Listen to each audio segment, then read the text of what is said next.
Pouillet. La parole est à Christophe Premat. Merci, Monsieur le Président. Merci, Madame la rapporteure. Tout d'abord, merci pour ce panorama du monde associatif en France. Et sa lecture en a été stimulante pour ma part, qui justifie, selon vous, l'opportunité de la création d'une commission d'enquête chargée d'en étudier ces difficultés.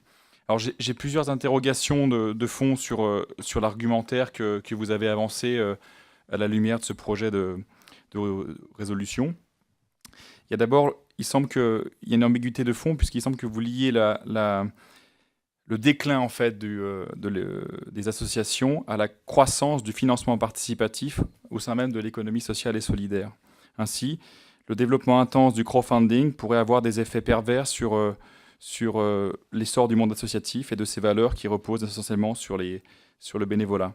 Dans le même temps, vous rappelez que l'investissement massif des pouvoirs publics peut également étouffer le développement harmonieux du monde associatif, avec notamment les excès de commandes publiques. Quels seraient les leviers à identifier pour permettre d'enrayer le déclin relatif du monde associatif, puisque, vous l'avez rappelé, nous avons 1,3 million d'associations en France.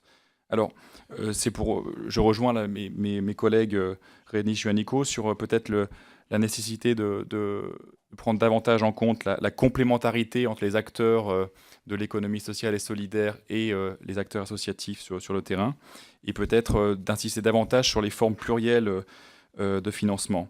Ensuite, vous soulignez également un effet de taille et un effet structurel, puisque les grandes associations au puissant réseau sont spécialisées dans la captation des appels d'offres publics pour pouvoir développer leurs activités, alors que les petites associations n'en auraient pas les moyens.